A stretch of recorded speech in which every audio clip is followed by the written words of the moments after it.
go. All right, everybody. Hi, and welcome to the official Body Spartan podcast. I am the founder of Body Spartan and your host for the next, hour? Anyway, my name's Gabe Tuft.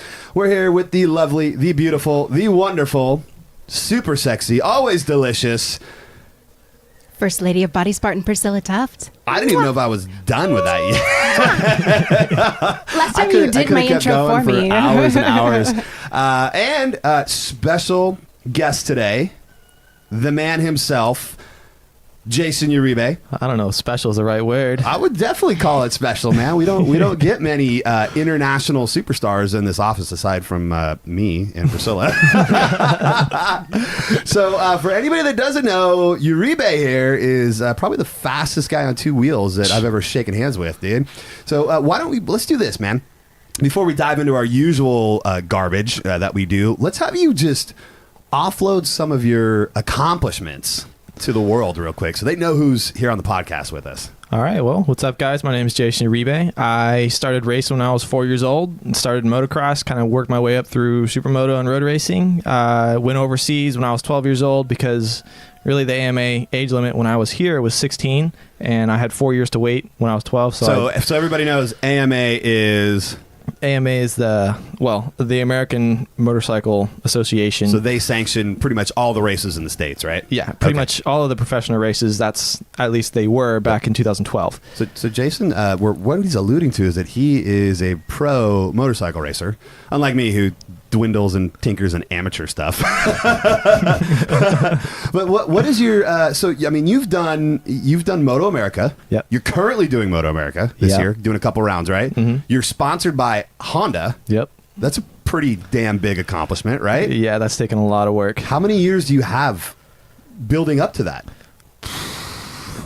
I've ridden Hondas pretty much my entire life, and I just started working with them about 2 years ago. Jeez. And finally now, this year, we're actually starting to get some real support, and we're really starting to make some good things happen. Okay, that's awesome. And I want to touch on that a little bit later in the podcast. I don't think that most of the people that are going to be listening to this even vaguely understand what it takes to get sponsored by a major factory like Honda or Yamaha or anything like that. And probably right now they're like, why should I care about that? And we're going to bridge that gap right now. But the point is, Jay, you've been overseas internationally. You've been with British Superbike. Yep. What else did you do? You did WSB? I did British Superbike, French Superbike, Spanish Championship, and the whole deal. Okay, yeah. So you've been around the block and done some things and some stuff, dude.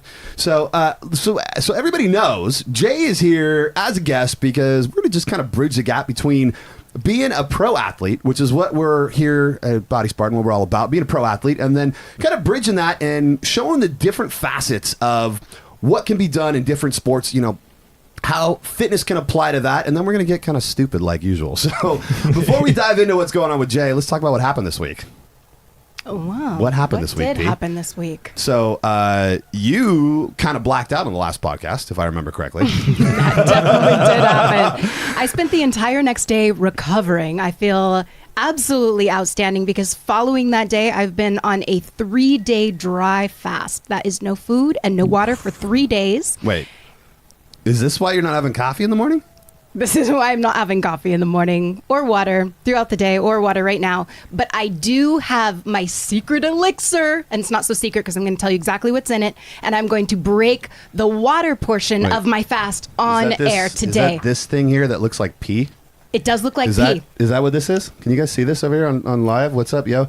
And the secret is I'm not going to be drinking pee, but what's in here, I really can't have it in front of me. Oh, you're going to be tempted to drink the pee? I mean, I really want to drink that delicious elixir. Okay. Okay, so what is in it is lemon. Pee. Also not pee. Jay, feel free to chime in any of your jokes. I know you're a funny guy, so don't feel bad. Y'all are jerks. And baking soda. I'm kind of nervous to drink Also the pee. baking soda. Also pee, right, Yeah, right. Also pee. Got it. Because I noticed that my alkalinity dropped a little bit. There are so many incredible benefits to dry fasting, and I haven't opened my heart up to the world to let you guys know yet.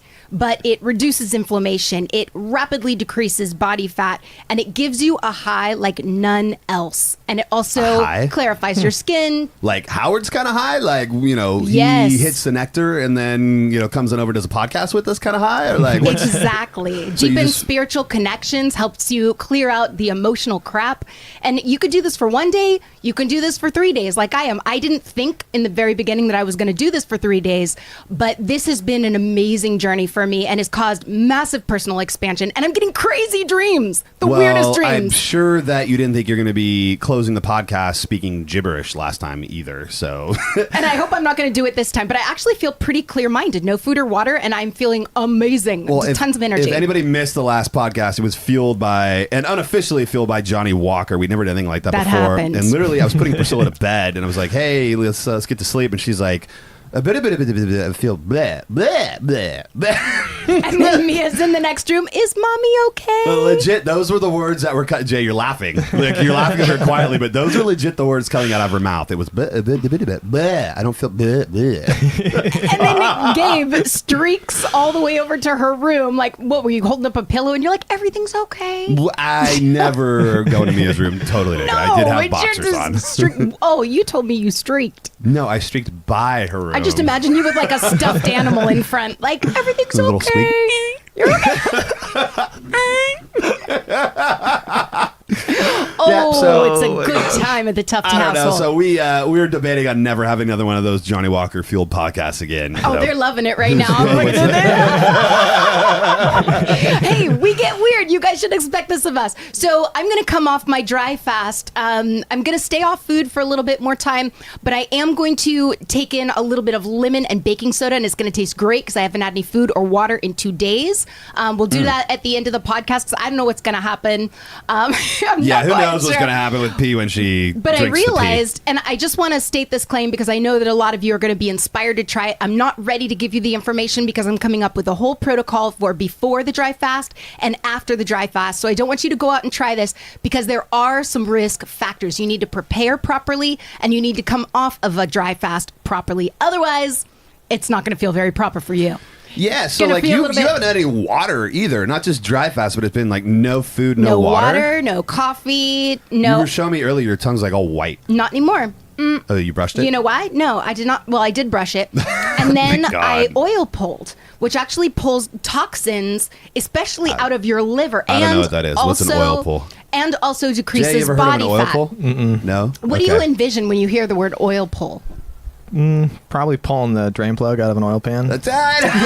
we got I'm racing here on with the a bunch brain, of dude. moto freaks. I knew it was going to be something like I that. just had this vision of like a rope, like a wick full of oil, and you're like pulling it out of your throat. I don't know. It just sounds really foul. And it just like all this green goo comes up. Or like you've been dry fasting. Like I don't know what's going on with your I stomach think on it's the your inside. job to make me Bleh, sound bleh, sexy, bleh. and that's not working. Oh so yeah, total fail. Sorry. Just saying.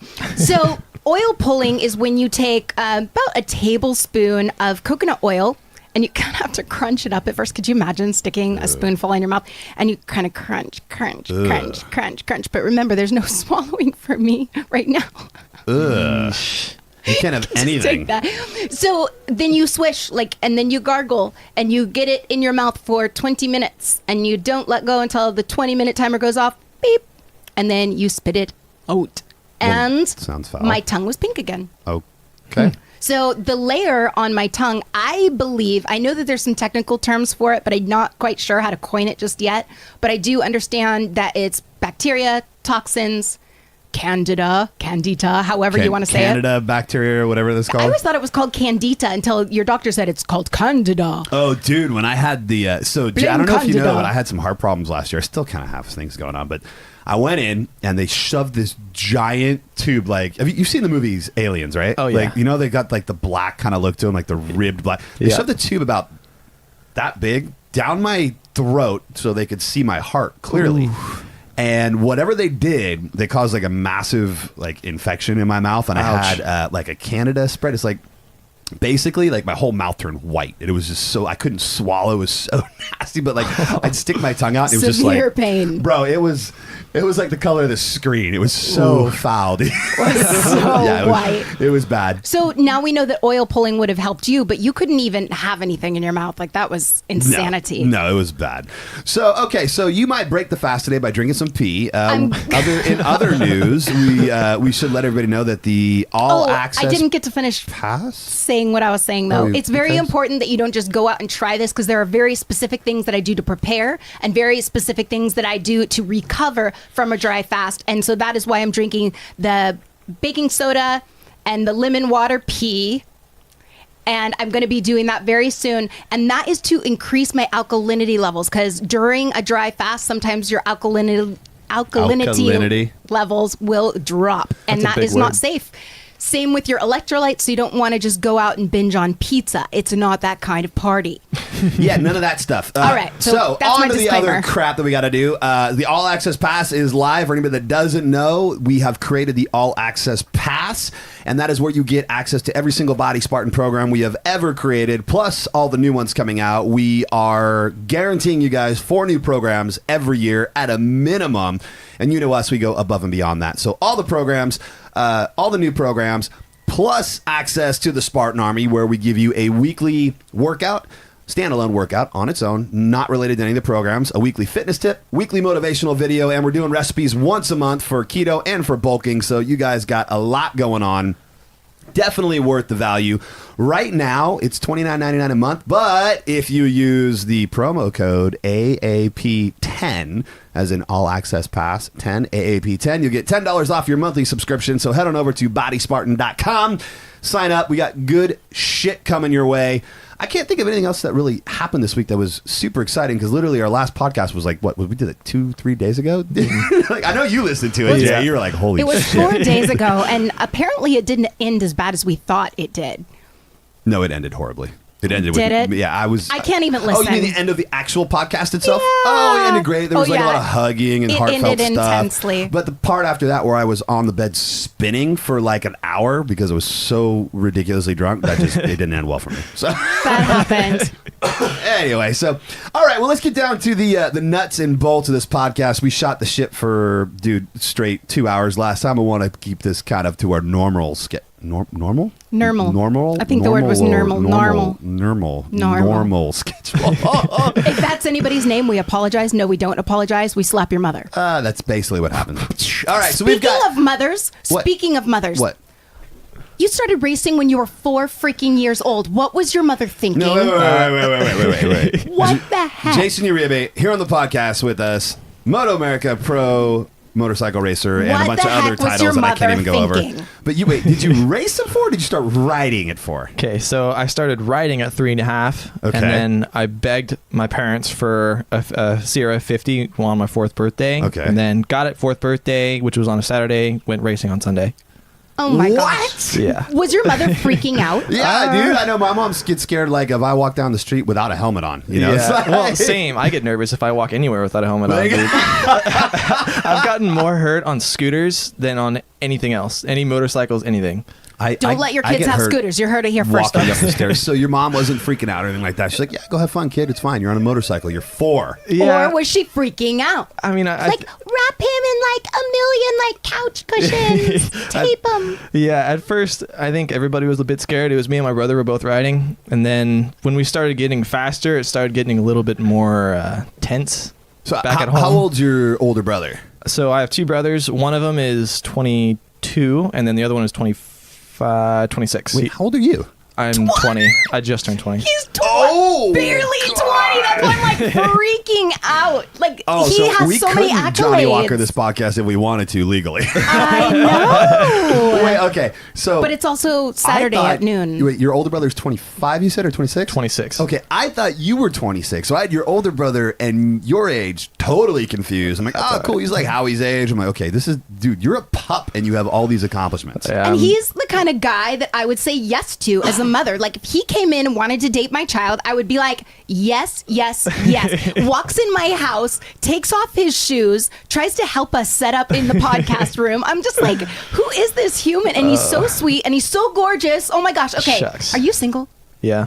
You guys, or not guys. Hello, ladies. Are you listening? Ladies, he's single and he is so adorable, and he's like doing this wrist thing right now, and his biceps are like all popping. If you're watching the Facebook Live, you see what's going on, dude. I'm trying. Okay, so here's something that most people probably don't know, and they're gonna go, "Oh shit, Gabe's gonna talk about motorcycle racing again," because it's like my thing right now. But how ridiculously in shape do you have to be to race pro races? Okay, so just as an example, if you're talking heart rate, my average heart rate on a 20-lap race is above 185. Above 185? Yeah. So so you're like at 90% heart rate the whole time. Yeah. At least, dude, that's insane. So for anybody listening, anybody watching on the Facebook Live, 185 is like pretty much an all-out, like, almost a sprint, basically. Almost. I mean, for all intents and purposes, when I have the guys and girls do their HIIT training, if they're at 185, I'm like, you better, you might want to slow that down because your heart might explode. and to kind of put a comparison, when I race, we do 6 or 7 laps, and by lap 3, I'm like, I'm just like dying in my helmet, like I'm spitting, like I'm just spitting, I'm sweating, like I don't know what to do. Oh my God, how am I going to make 4 more laps? I have no idea. My quads hurt, everything hurts. You do 20 fucking laps. It really depends on where you're at. But yeah, the biggest thing is just, watching your videos and learning a lot about what you guys do. I like this guy. I would like to know what your workout regimen is and what your cardiovascular routine is to stay in that kind of phenomenal shape. Yeah, because I'm going to guess you're probably at like 6-7% body fat. Less somewhere than in that. No, I'm looking at his abs through his shirt. Yeah, I know. I used to have that. There was a time. I think when I was 20, I could do that. I could show my abs through my shirt. You still do. Yeah, but you're all hunched over because your pecs are so huge. Yeah, whatever. Yeah. So Jay, we're going to guess 6% body fat just by looking at him. It's ridiculous. I'm going to get out the calipers. Super I don't believe lean. it. I know we should, huh? 5. I know. So 185 heart rate on a 20-ish lap race, which is insanity. So what do you do for training? I know there's a shit ton of cardio you do. A lot of it's cardio. I can't really gain a lot of weight, which sucks because that's what I like. What do you weigh right now? Right now, I'm about $165. But 2 years ago, I had been training down at a training facility in LA. I lived down there for 3 months, and I got up to 182. And I felt great. I felt super strong. But on the bike? Oh, yeah. As soon as I go over to Spain, my team was like, how much do you weigh? And I was like, about 80 kilograms. And they're like, yo, we can't have that. So I went from 182 pounds to about 150 in about 3 weeks. No way. You dropped almost 30 pounds? It was pretty much exactly what you were talking about earlier for... Just a full fast for 3 weeks? Yeah. I mean, it wasn't full, like, water and everything. I could drink water and have basic sugars. You may have a carrot every 3 days. Yeah. But I was just bummed because I did all this work to get so strong and I felt great, and then I get on the bike and I'm 10 mile an hour down the speed traps. That's totally, and here's me sitting at 235. So hey, I strive to be like you, bro. So much weight. It's not going to do your career any good if you're like, and I'm trying to get down trying to lose another 20 pounds. So you have gotten down so far, and people are like, why are you losing weight? Why are you losing weight? I know. Because he's obsessed with racing, even to the fact that he will spare all that muscle he worked so hard for. Well, and that's part of what we're doing here is we're kind of bridging the gap between fitness and following your dream and your goals. So, we're here to show that it's not always about being in the gym, being a fucking meathead. I mean, don't get me wrong. I did enjoy being 280, and your body fat percentage right now is about 6-7% body fat when I was at 280, and I would walk into a room and people like, yo, who's this freaking freak? And he's not human. It was like when we bring Brian Cage around, and Brian walks into the room, they're like, what? What is that? Actually, they don't say anything. They just freeze. They're like, the record. But moving or kind of circling back around to your training schedule. We want to know: do you lift? Are you allowed to lift, or are you just such a beast that you just can't keep the muscle off when you lift? Lisp. Oh yeah, that table's not screwed down. down. Podcast. I lift in between 2 to 3 times a week. It's really just trying to keep the weight down. Okay. I would like to lift more, but then I pretty much immediately start gaining weight. Right. So I have to be really careful So with you're that. stuck with lighter weights, higher reps, And when you right? say weight, Yep. you're talking muscle. Muscle, yeah. What a shame. I know. He's really got it hard. I know. So I think some of the things that people don't understand with motorcycle racing is that it's not like you just go hop on a bike and pull the throttle back and then you're fast. There's a lot that goes into it. I was shocked at how difficult this sport. You want to hear something really funny that I don't think I've told anybody except a handful of people, a lot of people that were at the seminar. Jay, you're going to laugh at this. A lot of So people. I was so naive to how difficult this sport was. And I'm the guy that goes out there, goes, oh, I like doing this. I love doing this. I'm going to conquer this whole thing in like a year or two. And that's usually what I do. I go out there, I just figure out how to do it. I smash it. I get it done. I'm like, all right, cool. I did that. Next thing. Yeah. I started riding when I was in my early, what was it, like 21, 20 or something like that when I started riding. I had a CBR, I had For like a a brief 600cc bike. I had an F2. It was For real? like legit a minute. It was about 3 months, and then I high-sided it. And then I Ouch. sold it. Yeah. And I high-sided like 15, just, mash on the back brake coming to a stop. And Those are the ones that hurt the most. bro, it was bad. Dude, I high-sided in pit lane in front of everybody. Oh, that's not good. No, it was not good. I had the worst walk of shame. It was only like 50 feet from my pit box, and I freaking got a flat tire and just Just high side. And so for people listening, a high side's when instead of like sliding down, laying the bike down, you go over the other side, the top side of the bike. But so I rode for 3 months, and then when did I get the Harley? I get a great visual on his story. I just imagine them nodding and looking I know, down dude. like, God damn it. Uribe. So I bought a Harley like 2.5 years ago. I rode that for 6 months. I bought it in August 2016, 2017. 2017. Oh, wait. No, 2016. Mhm. And then I rode that for a little bit, and Which I got that was really fun. bored. I do miss the hog. You're like, I can't lean. Well, that was the problem. Is I started It's scraping scraping everything. And yeah. remind you, I'd only ridden for 3 months when I was in my 20s. So I'm now 30.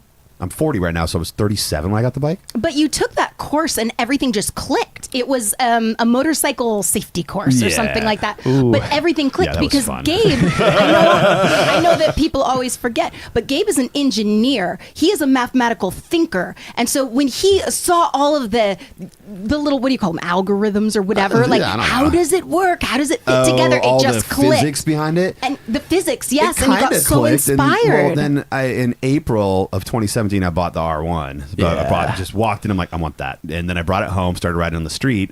And at the end of the year, I did the Yamaha Owners Appreciation Day. Oh, nice. At Sonoma. That was my first track day ever day. And I was like, oh, I love it. This is great. And then I started.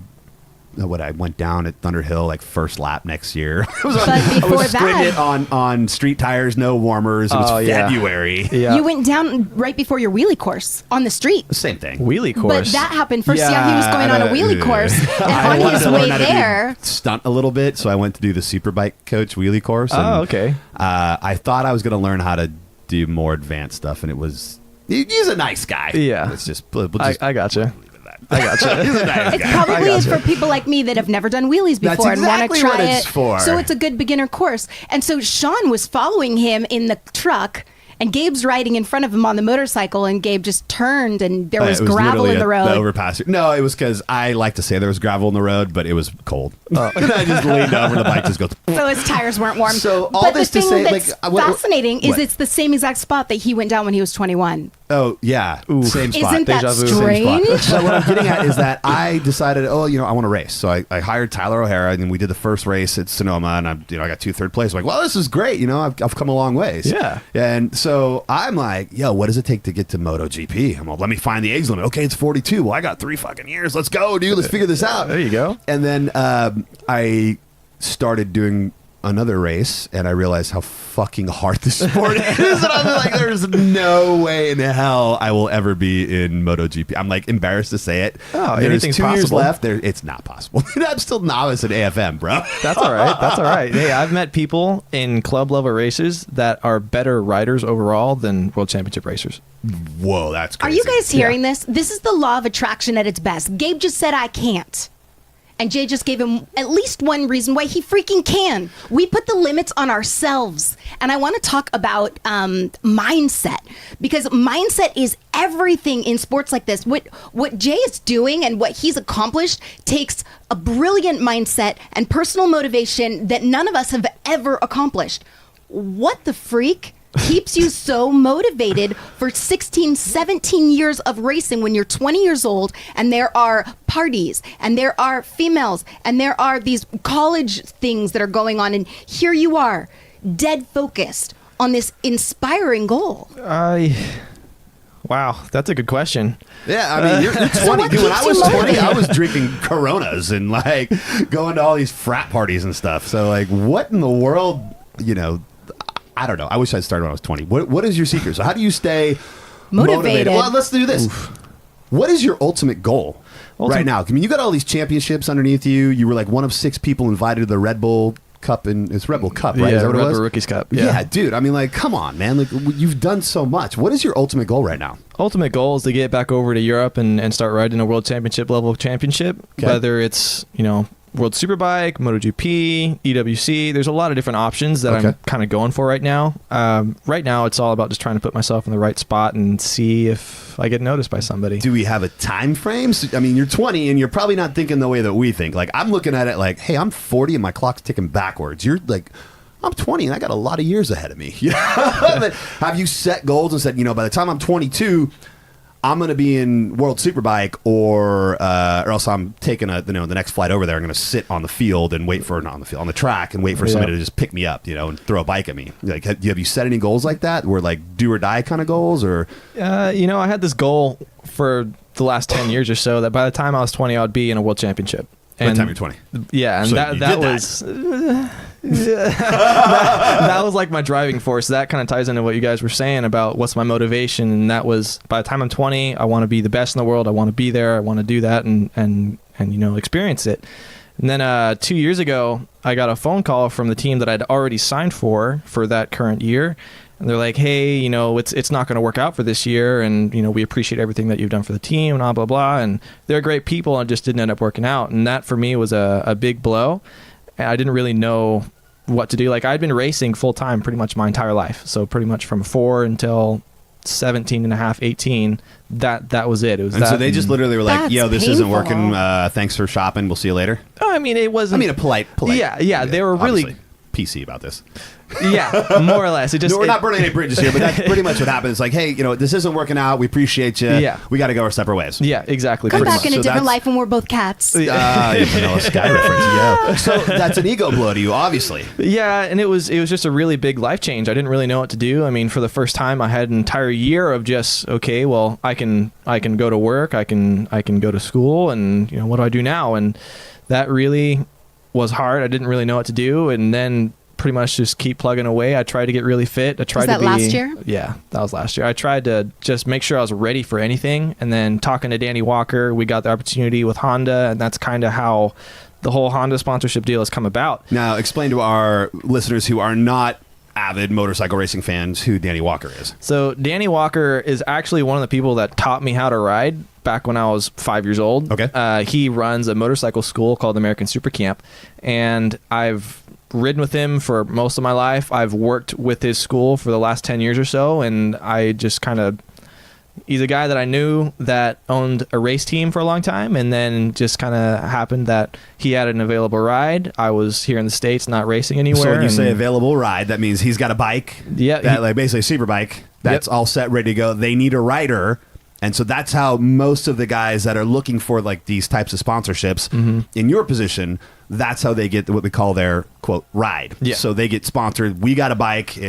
What do these bikes run? Are we allowed to talk about that? What as far as price? Yeah. Can we say a ballpark superbike price? I know like the attack bike was, $100 something thousand, Yeah, something like that. Some bikes are incredibly expensive. GP bikes are in the millions. Yeah. So when we talk about this too, I think some of the things that people don't know is like on the GP bikes, they have such advanced electronics that they have GPS for every single course, and that GPS is tuned so that the team can increase and decrease fuel and power and all this stuff depending on what turn the rider is in, correct? And what gear and what lean angle and the whole deal. And so the bike the electronics automatically adjust the power output and all that other stuff, right? Yeah. Okay, so that's how you get a couple $1 million into a super bike. Yeah. That's crazy when you think about the type of technology that's involved. Yeah. And so that's why the average person like you work 3 jobs, if I remember correctly, right? Yeah. What do you do?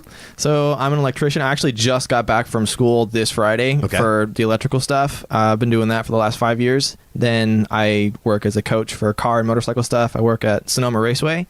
And You then, work at Sonoma? Yeah, I'm there all the time. I didn't know that. Yeah, I work for Sim, yeah. Oh, that's crazy. Yeah, so I do all of that and then working with Danny. So most of my time is either at Sonoma Raceway or the electrical stuff. Okay, so you're working 3 jobs to make racing happen, basically. You've been in electrical since you were 15 years old? More like 12. Wow. But that wasn't working full time. I started working full time when I was about 14. But I also, I graduated high school at 15. So I had what? Yeah. How did you pull that out? You just got your GED or No, there's something called the CHSPE, the California High School Proficiency Exam, which is pretty much it's one big test. And it's like if you know it, you can test out of high school and here's your diploma, there you go. So you were pretty gifted in school, not to be arrogant, but just saying. I think I was just bored. I hated waiting. That's brilliant. That's a sign of genius, dude. That's amazing. So for everybody listening right now, I think what is important to notice is that Jay's doing whatever it takes right now. I'm trying. You're working 3 jobs so that you can race and go chase your dream. And here I hear people that work a job bitching about not being able to make it in the gym 3 days a week. And so you work 3 jobs so you can go race, spend thousands of dollars on tires and track time and all this stuff. And it's like, I got a dream.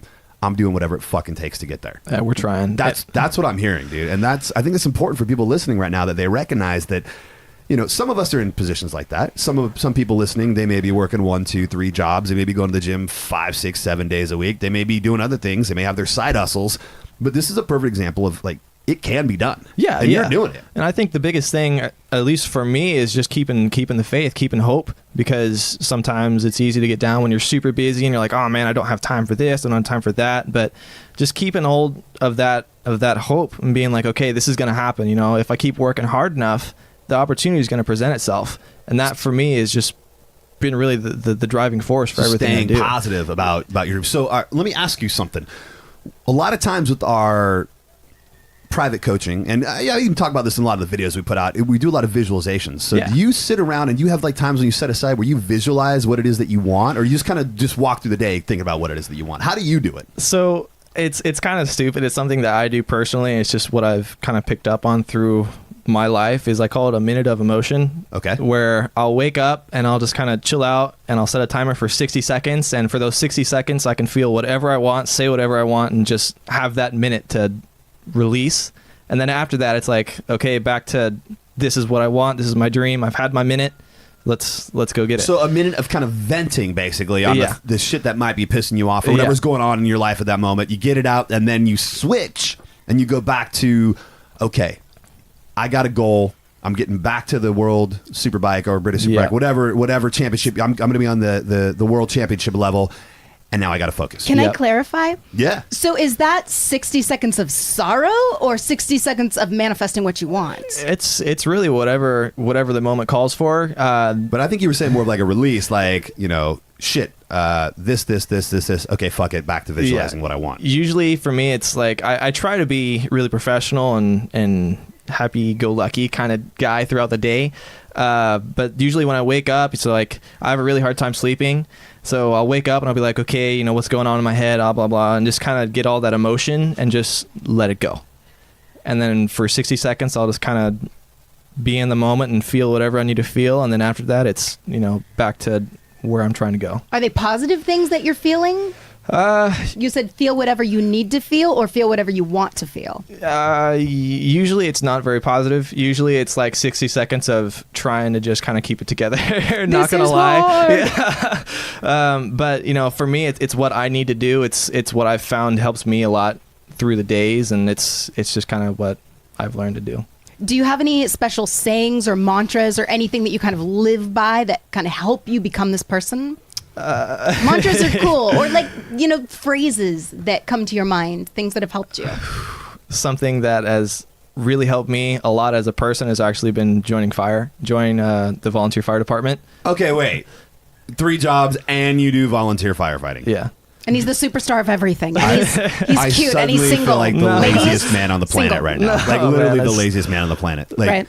I don't think that I'm contributing to this world at all. No, After dude. listening to Jay's story. He's superhuman. I honestly get bored. I don't have a good excuse or anything. I just get bored. I hate having downtime where I can just sit down and be like, well, what do I do now? Nice. So I work in electrical. I work for a winery called Burgess Cellars, and then it just so happened that the guy that owns that winery is also in fire. And so we kind of connected, and then one thing led to another, and now I'm a volunteer firefighter. Okay, wait. You work at a winery too?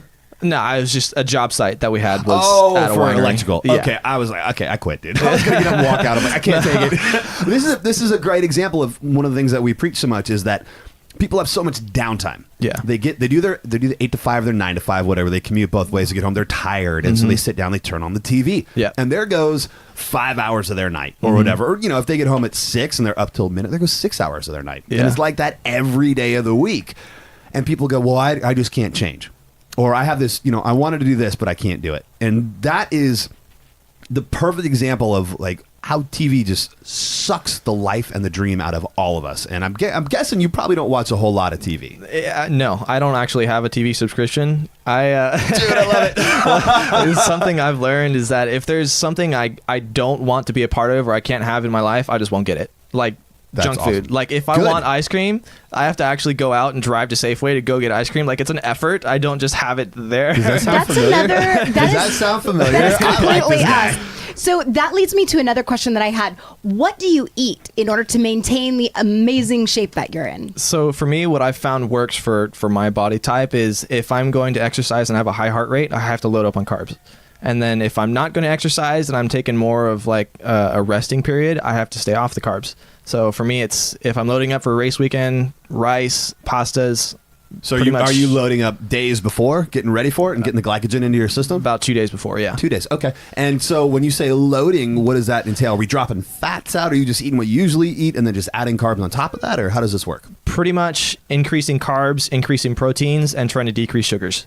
Okay. So I'll try to stick to more plain or basic meals, which is pretty much just rice and chicken, instead of having like rice, chicken, maybe a little like sauce on top of it, maybe a small salad with like cranberries and Caesar salad dressing and stuff like that. I'll try to just be really basic. This is what I'm going to eat As clean as possible. And that's Yeah. that's like the bodybuilder definition of clean is, no sauces, no like fatty dressings or anything. It's literally like chicken and rice. Yeah. It's just the classic One bodybuilder ingredient diet. Athlete foods diet. is what you might have heard of in the past, and that sounds like what you're doing, just to eliminate the extras that might come in and destroy your hard work. So what does that look like in a full day? If we're getting ready, if it's one of the 2 days pre-race and we're getting you ready for race day, Yeah. tell me what an average day of food looks like for you. Do you eat breakfast? Yeah, I have to have breakfast. That's one thing. If I skip breakfast, the whole day for me is like Done. I just can't do it. I used to be like that. Then I got old. So tell me what you have for breakfast. Do you drink coffee? I drink coffee when I'm not like trying to prep for a race weekend. That's just more of a routine thing. I think it's not that I need it. It's just I like it. You like the taste? Yeah. Like Starbucks kind of guy? But Is you that- stay off it The caffeine for me really. right before. Yeah, I can't have caffeine and exercise. I'll get really gnarly cramps, and Whoa. I tend to. I don't know if it's just me, if it's actually the caffeine. It's hard for me to focus.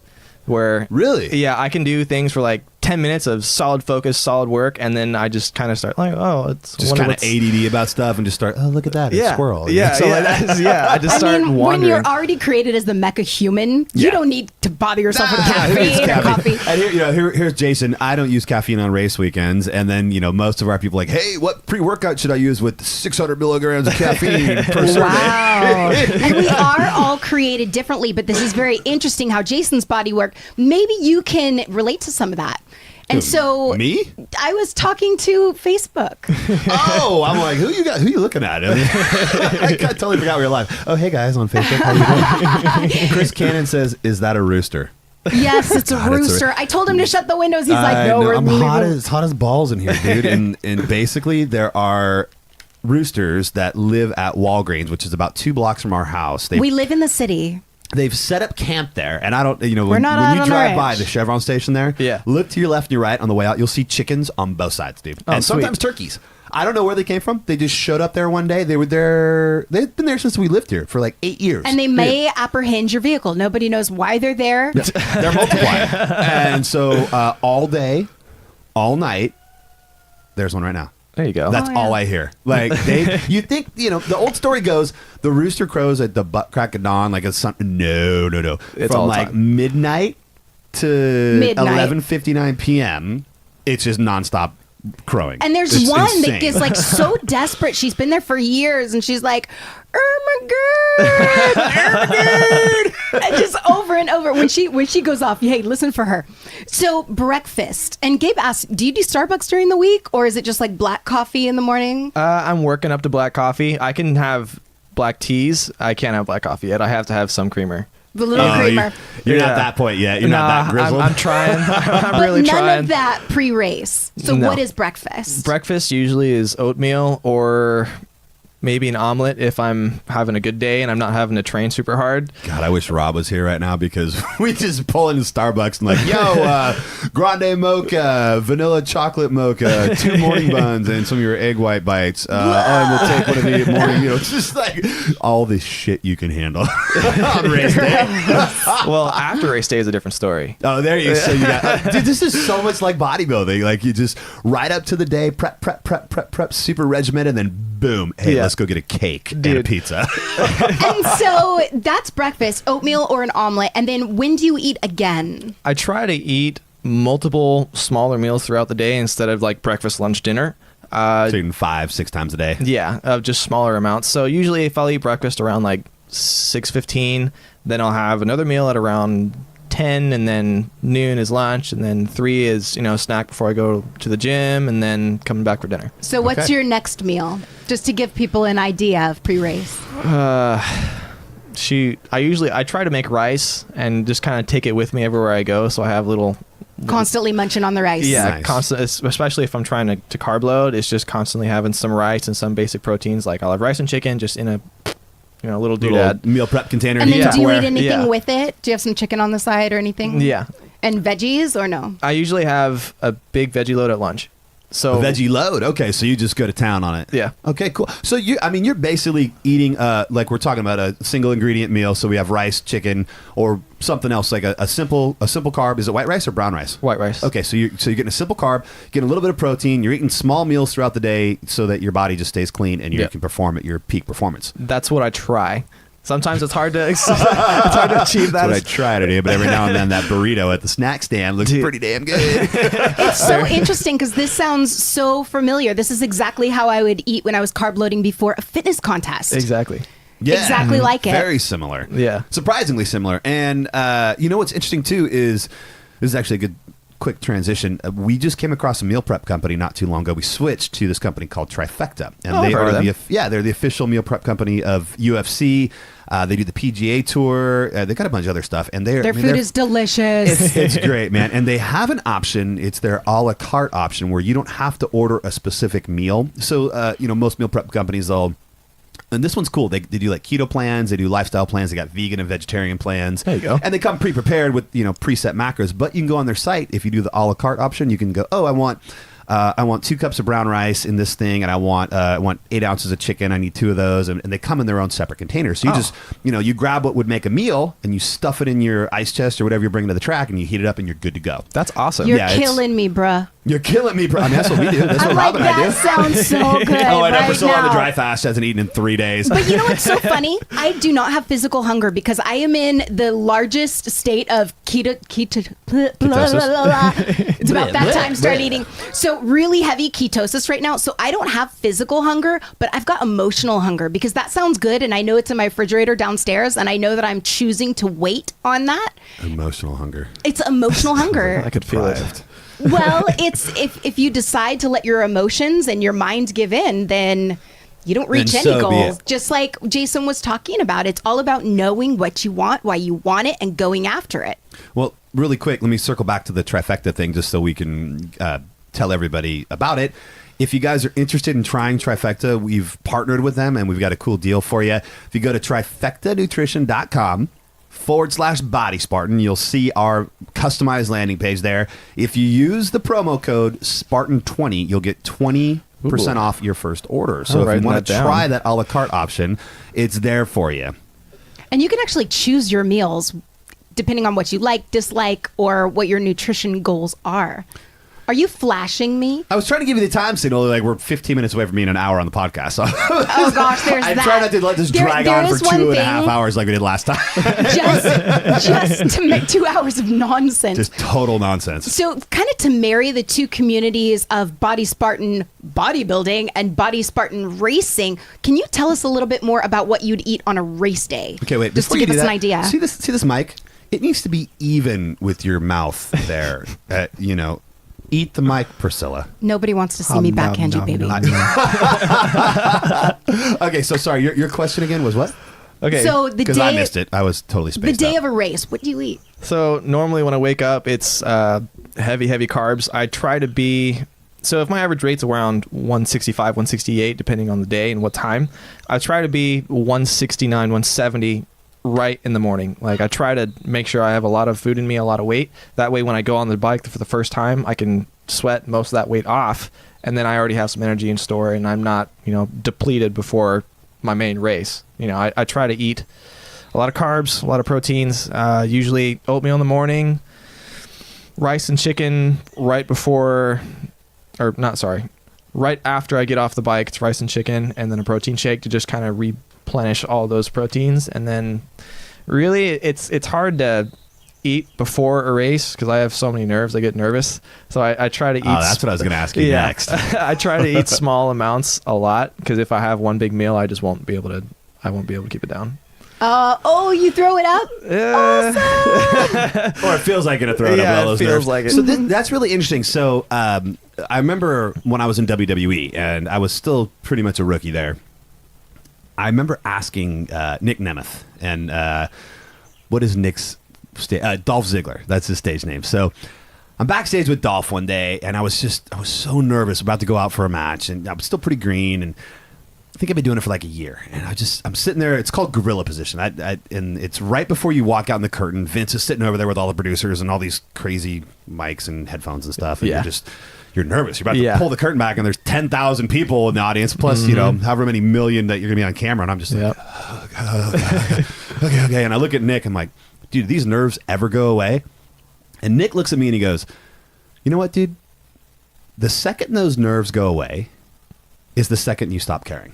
And it means you just don't give a shit anymore. Yep. Like about whether you win, lose, or draw or whatever. Like the fact that you're nervous before every race, it's a little different for us when we're racing, especially for a guy like you.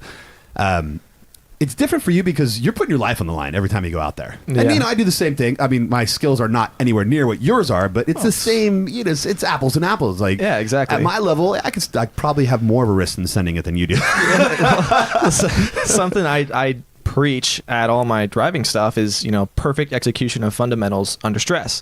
And what I'm doing is not any different than what you're doing. It's just a different level of application. That's all it is. Right. But you have these nerves though. Which it's two things. One, I know you want to win. Yeah. You want to do the best you possibly can, have the best showing for your sponsors, for yourself, and to make it to your goal. Because you know that if you're going to get back on the world championship level, and you're going to do it in an X amount of time frame, you've got to win here, and here. I mean, it's a strategy. Yep. And the fact that it's like triple digits with your head inches off the ground. I mean, I saw you coming around Sunset at Button Willow. You were hanging off the side of the bike like a fucking monkey, dude.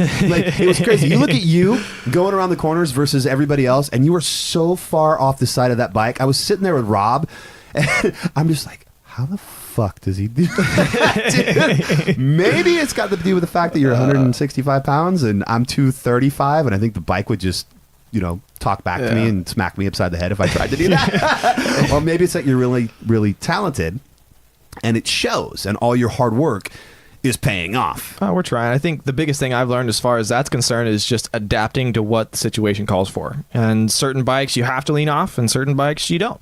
And then certain tires, I just switch brands from Dunlop to Pirelli. Hey, There's a sponsor plug right there. No. But you have to ride the tires a little bit differently, and it's not affecting lap times. It's just personal feeling. Okay, on this tire, I have to be a little bit more careful on the front end, but I have really good grip out of the rear end, and that's just, I got to figure out how to ride around it. And so for me, especially that last race weekend, because I was struggling to put my bike together and waiting on parts and blah, blah, blah, blah, blah. Like excuses. every race weekend. Yeah, literally my bike's down in the garage in pieces right now. Yeah. So I didn't really have a whole lot of time to be like, okay, this is how I need to ride this thing. So a lot of it was just trying to figure out, okay, this works, this doesn't work. And that's partly why I flew off the track in the Formula Pacific race, is because I was going into a corner and I was like, okay, everything's fine. Everything's not fine. Everything's not fine. Chatter. Track. Yeah. So it's really just doing what the moment calls for. Okay. Well, that's good to know. Let me ask you a question. So you're a very unique prodigy in that you started when you were super young. I mean, you've been on the planet for 36 months. Did you guys have to like stop for nap time and crackers or something? I know, right? 4 years Mom, old. I'm tired. I need some milk. I remember coming back from tracks and being like, oh, if I stay awake all the way home, it's a good day. I don't fall asleep on the way out. Yeah. And his parents are in the front seat laughing like he never stays awake. Exactly, dude. I get so much shit from especially my father, because he's like, oh yeah, we'll get 15 minutes from the track and then he's going to be asleep by this time. And I was like, no, I'm going to make it back. And then I wake up in bed. I love your little kid voice. That's the best. So, you started when you were really young, but the question I have is that we have a lot of listeners and a lot of Body Spartan fans and customers that are just getting started pursuing their dreams at your age, at 20, 25, and some of them 30, 35, some of them my age and older. And what I'm trying to convey to them is that it's never too late. So what advice would you give somebody that is older than you, that just suddenly has this epiphany and goes, dude, I listened to this podcast. I'm inspired by Jayson Uribe. He's chasing his dream. He's working 3 jobs and he volunteers with the fire department. So, if he's doing all that, and I'm realizing that I want to make a change. I want to start pursuing my dream. What advice would someone like you give someone a little bit older than yourself that's just getting started on that? I would say find a passion and try and pursue it. So for me, it's been racing, and recently it's been fire. I had a hard time pushing myself to go train, to go get on my bike. Not gonna lie, I was like, I already know that I'm in a good spot to go do a 20-lap race, and that's fine. So I had a hard time pushing my boundaries. But for me, joining Fire was like, okay, now I have to push myself. Now I never realized how hard it would be to carry a 150-pound mannequin up a 20-foot ladder, wearing 50 pounds of equipment. I was like, this is no joke. And so for me, finding an inspiration point, whether it's in life, whether it's work, whether it's school, anything that you're like, okay, here's my goal. This is what I'm going to have to do to achieve it. Finding something that really motivates you, for me, has been huge. And then I don't think it matters how old you are, where you're at, what circumstances you have. It's all about just, again, setting those goals and being like, okay, in 6 months, I want to be here. In 6 months, I want to be here.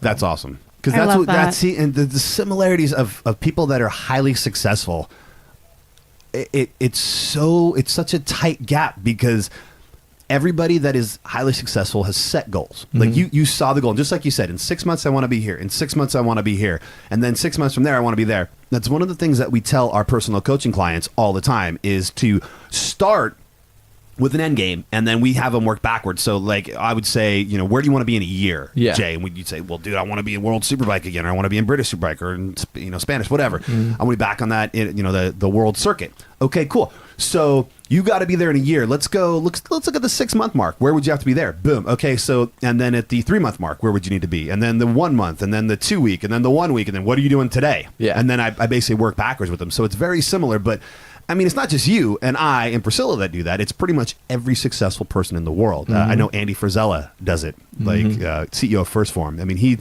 we have an obsession with understudying multimillionaires, because they have secrets to pushing past what most people never will. And then you look at a guy like Jayson, and you're like, how do you have the audacity to achieve at such a high level, at such a high age, to blow us all out of the water? What is it that makes you tick. And so this has been very enlightening. Yeah, extremely. And like I said, and you said secrets. And it's so weird because they're really not, it's not like, what's the word I'm looking for? It's not like top secret, your eyes only information. It's just, a lot of it is common sense applied, but it's things that we forget about because we get so caught up in going to school, going to junior college, going to college, going getting our master's degree and then a PhD. And then we got to go to work from 9 to 5. And, I want the family and I got to do my retirement. And we get caught up in the world. Yep. And we forget that the simple things, like the basic fundamentals, like you were talking about earlier, that is what matters. And so when we get back to the basic fundamentals, we get back to knowing what we want, having a clear vision of what it is that we want. In your case, it's a racing goal. In my case, it's also a racing goal, but I'm also building Body Spartan, and I've got goals there. In Mia's case, it's being able to watch PG movies. But the point is, you got to have a clear vision on what it is that you want so that you can chase that goal. You can set goals, work backwards, and then go out there and get it rather than sitting on your ass watching TV and wasting your fucking life.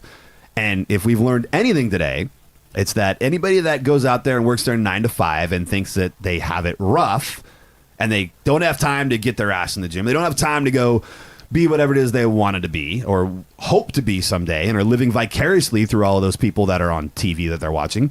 We can just think about Jayson, who works 3 freaking jobs and is a volunteer firefighter and probably saves kittens and puppies in his spare time that he didn't even tell us about. I'm just telling you. Like, Probably does on any given Tuesday. And at the top of those 3 jobs, volunteer firefighter, he's racing. And a stand-up guy that takes his shoes off when he walks into my house. And Come a stand-up on. guy who takes off I his love this shoes boy. when he walks in the house on our shucks. carpet. I mean, But it's interesting solid. that is what Solid you would... move, bro. Thank you, buddy. Thank you. It's interesting that those are the takeaways for you, because the takeaways for me are that when you take inspired action towards your goal, that it puts you in line with synchronicities in your life. He meets this person that allows him to get into firefighting, and he's loving that, and it's another passion in his life. That and consistency is king, because he didn't want to jump on that bike. He's interested in firefighting. If he doesn't stay consistent, then he loses out on the accomplishments that he's going to have this year and next year and next year. And he will disappoint the world. We will all be sorrowful if he doesn't continue. So we've talked about a bunch of serious shit. And there are superhumans. There are. That's my third takeaway. They are, and I'm one of them. Yes, yes, you are a Of true course. inspiration to me. I don't know about that, dude. It's just true. It's all in the hair. That's really what it is. I love it, dude. I can see it every time on the track. Yeah, It's majestic. It's majestic. Majestic AF, bitches. It's my call signs. Okay, so we're coming up on the hour mark, give or take here. So I want to do some fun stuff before we sign off. Okay, Jay, what is the craziest thing that's ever happened to you in a race? In a race. In a race. Ooh. Or let's just say on a bike in general. Doesn't have to be in a race. Let's just say what's one of the craziest things that's ever happened to you? Doesn't have to be crash. It could be funny. It could be whatever. But just like, what is you're just like, oh shit. If you've lost any articles of clothing ever, we'd love to hear about that. Oh, I've had a couple instances of that. I think Wardrobe malfunction. one of the weirdest, sketchiest things I've had happen while riding was having both the grips of my handlebars come off. Oh shit. So I was riding in the rain. No safety wire. No, dude. I was riding back in England, and it was pouring down rain, and it actually was the best finish of the year for me, which was funny. But I was going down the straights, and Wait.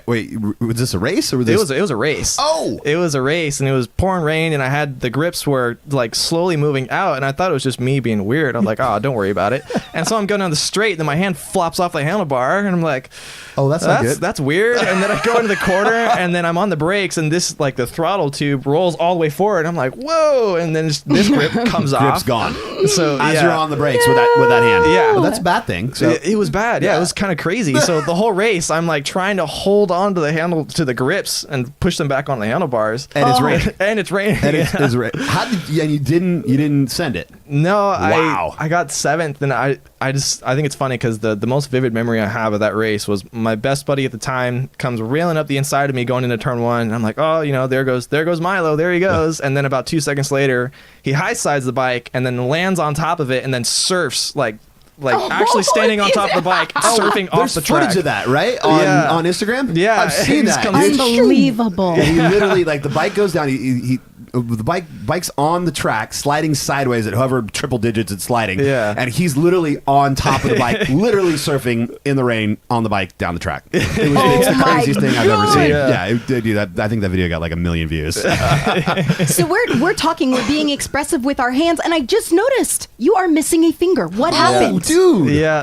We've been talking this whole entire time, and I didn't notice until he was like doing big hand stuff. Was that the ring What finger? happened? It's the middle finger, left hand. What happened? What happened? And when? So December 2nd, 2015, I was actually coaching on somebody else's bike, and I made a mistake. I had been working for 4 days, and I was like, I've been saving these tires for this last session. This last session is going to be great, which for me is always like a red flag. If I'm waiting for the last session to go fast, no, that's bad. So these tires have been on the bike the whole day, and you were just babying them, or I had been brand new set. so you just saving a freshie? Yeah. Okay. So I was fresh like slicks. Yeah, going out 6 laps down, and then I'm down at Chukwala, which is a track down south, and Right. I came out of a corner, did a power wheelie, and then I didn't see the curbing that was right next to me, and then hit the curbing, got this kind of head shake deal, and then crashed. But the problem was it wasn't my bike, and so I didn't want to let go. I was like, I'm going to hold on to this thing. And then when the handlebars were going back and forth, it was just smashing my hand into the chassis, and that's pretty much... I ended up... I didn't actually lose it then. I just shattered all the bones from this knuckle forward were gone. Unrepairable. They're just gone. Like, they didn't really break. They were just out of my hand. And so... What? Yeah, I got to the hospital and took an x-ray, and it was pretty much this size. Like, the finger just shrunk up because there's no bone there Oh my supporting goodness. it. Oh, Yeah, man. so I ended up getting bone from my hip into my finger, and then it was fused with pins and everything, which was really awkward because I was constantly doing this. Yeah. And for anybody that's listening, he was flipping me off. Oh, that's rough, dude. So how does that affect your riding, if at all? I mean, It was a lot harder when I had a finger and it was fused because it was always on the clutch lever. And so even Just if kinda I hanging out there. yeah, and it would actually slip the clutch, and I wouldn't know because I didn't really have any feeling there. Oh, and it would just wow. sit there, and sometimes it'd squeeze, and and the bike would rev up, and then yeah. So I ended up actually re-breaking it, and at that point I was like, just get rid of the finger. We don't Yeah. need it. Has that affected your riding at all? Or discouraged your goals? No, honestly, as soon as I got it cut off, I felt so much better. Oh, there you go. I felt so much better, and I had a lot of motivation that race. Well, it's funny. I had been called up, and it's kind of political, but anyway, I had been called up, and my team was like, "Okay, we have a replacement rider if you're not going to make it to this race." And I was like, "There's no way I'm going to let somebody else." After you lost the finger, after you had it cut off? This was the week before I had surgery on it. Okay. And I was So it's already thinking- fused. You're basically debating whether or not you're just going to amputate the finger. Yes, yeah. And then Okay. as soon as I found out there's going to be a rider on my bike that next race, I was like, no, I need this thing off right now. Unbelievable. Oh, no way. Unbelievable. Well, when I asked him about it, those of you that couldn't see, he held it up like a badge of honor that made me want to cry because for him, it's power. It like, was, what's behind that? Yeah. That's crazy. Dude, you had a week. I literally took out the stitches on the plane flight to Spain. And then What? I got on the bike, and pretty much I had to keep my hand in my glove the whole weekend because every time I took it out, it would take me like 20 minutes to put my hand back into it because it was so swollen.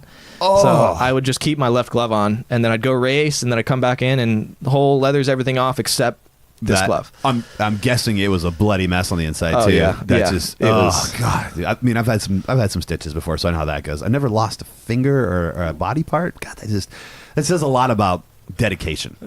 Doing whatever it takes, dude. Trying. Like, that is insanity, dude. Like nobody's getting on that bike but me.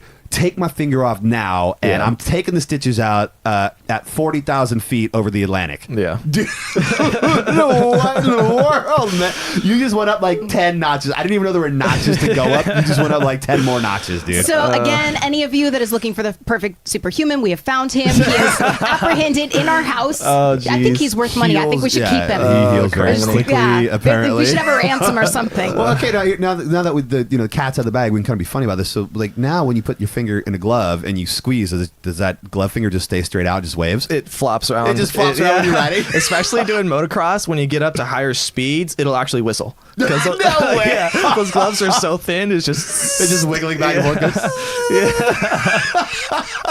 Do you know how badly I want to sew that finger down? I bet you do. So I had Priscilla's a seamstress too, by the way. Nice, awesome. I'll hit you up. Yeah, I had a glove custom made, and it was awesome. It was road race. It was perfect. It fit. It was. I love the thing. And I had an autograph signing one day, and someone comes up and steals the glove. No way. I was like, what?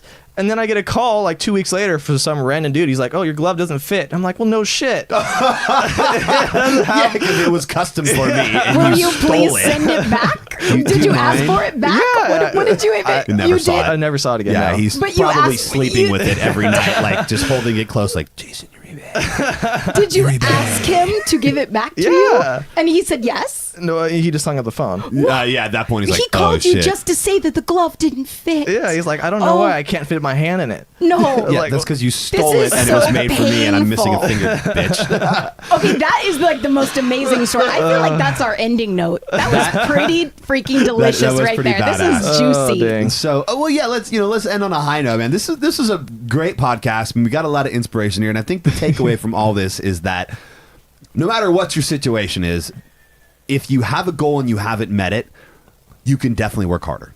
There's that mentality here sitting in our office with Jayson Uribe, the whatever it fucking takes attitude.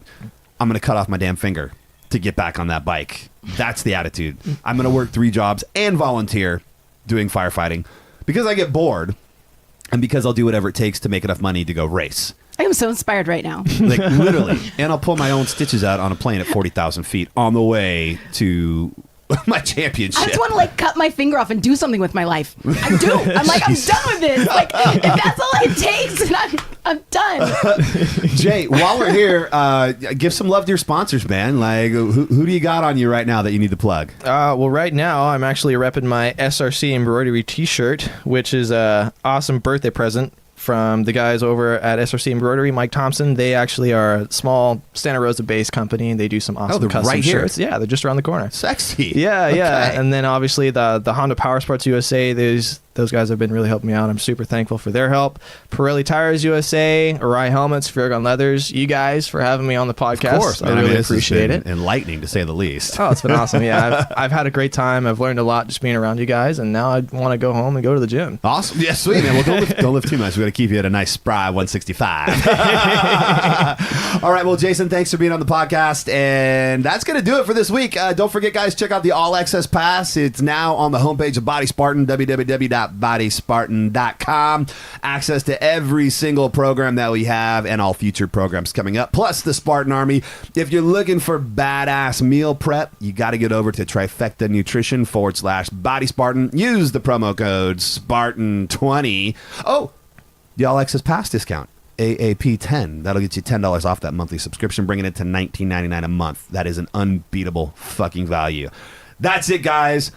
Don't let anything hold you back. Cheers with Whatever the liquid it takes. pee. I'm Priscilla's about to gonna have, drink her liquid pee. This is I'm disgusting. gonna have my first taste of water, lemon, and baking soda for the first just time in looks 3 like days. The piss. first liquid or anything that I've consumed. So cheers. We love you. That's good. more hardcore than my finger. That's oh god, it's so gross. Oh, just like a champ. You know, it just is so nice to drink something. Oh god. All right, guys, we'll see you next week.